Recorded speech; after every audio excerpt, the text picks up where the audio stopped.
This channel does not promote any violent, harmful, or illegal activities. All content provided by this channel is meant for an educational purpose only.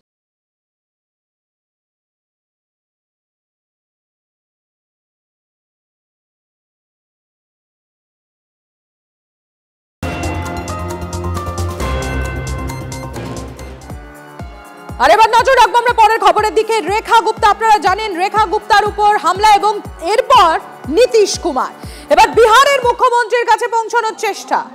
Nitish কুমারের অনুষ্ঠানে তুমুল হট্টগোল। মাদ্রাসা বোর্ডের অনুষ্ঠানে মুখ্যমন্ত্রীর কাছে পৌঁছানোর চেষ্টা দেখুন, আর পুলিশ বাধা দিতেই গোলমাল। নীতিশ কুমারকে দাবিপত্র পেশের চেষ্টা, বাধা পুলিশের। পরে বিক্ষোভকারীদের থেকে দাবিপত্র নেন খোদ মুখ্যমন্ত্রী নীতিশ কুমারই। দেখুন এক্সক্লুসিভ সেই ছবি আপনারা দেখতে পাচ্ছেন। মাদ্রাসা বোর্ডের অনুষ্ঠান এবং সেই অনুষ্ঠানেই মুখ্যমন্ত্রীর কাছে পৌঁছানোর চেষ্টা, আর পুলিশ বাধা দিতেই গোলমাল বেঁধে যায়। পরে মুখ্যমন্ত্রী তিনি নিজেই সেই দাবিপত্র নেন। দেখুন সেই ছবি এক্সক্লুসিভ TV9-এ।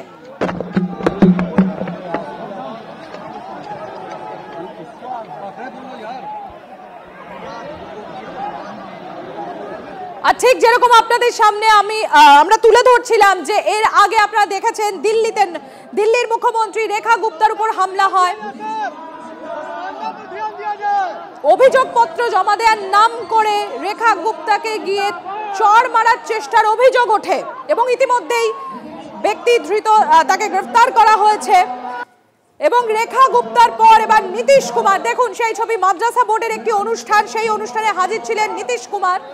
সেখানেই নীতিশ কুমারকে দাবিপত্র পেশের চেষ্টা, পুলিশ বাধা দেয় সেখানে এবং তারপরেই গোলমাল শুরু হয়।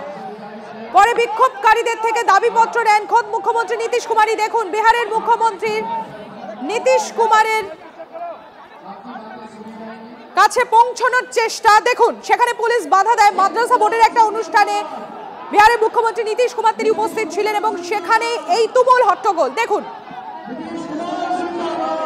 আর দিল্লির কথা যেরকম আপনাদের সামনে আমরা বারবার তুলে ধরছি যে না, দিল্লির মুখ্যমন্ত্রী রেখা গুপ্তার পর এবার নীতিশ কুমার, দুটো জায়গায় প্রায় একই ধরনের ছবি ধরা পড়ছে। দেখুন আগের দিনের ছবি আপনাদের দেখাচ্ছি, রেখা গুপ্তার সেখানে এই রাজেশ ভাই সিরখিয়া, যার বিরুদ্ধে অভিযোগ, যে অভিযোগপত্র জমা দেওয়ার নাম করে রেখা গুপ্তার কাছে যান এবং এই ব্যক্তির বিরুদ্ধেই চড় মারার অভিযোগ ওঠে।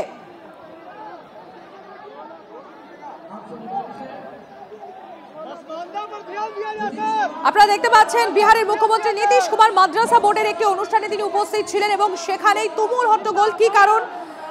মুখ্যমন্ত্রী নীতিশ কুমারের কাছে, বিহারের মুখ্যমন্ত্রী নীতিশ কুমারের কাছে দাবিপত্র পেশ করতে চান কিছু লোক এবং সেখানেই পুলিশ তাদের আটকে দেয়, বাধা দেয় এবং তারপরে সেখানে তুমুল হট্টগোল, একটা বিশৃঙ্খল পরিস্থিতি তৈরি হয়। দেখুন সেই ছবি এক্সক্লুসিভ দেখছেন আপনারা TV9-এ।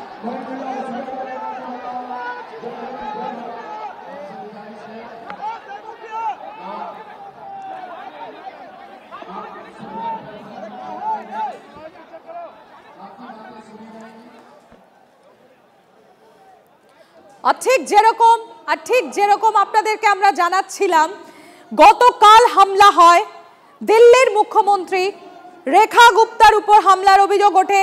আজ নিরাপত্তায় বদল।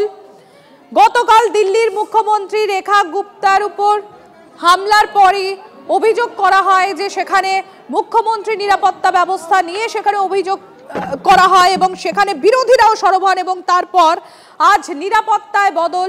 দিল্লির মুখ্যমন্ত্রী নিরাপত্তা এবার CRPF, দিল্লি পুলিশের হাত থেকে সুরক্ষার দায়িত্বে এবার CRPF।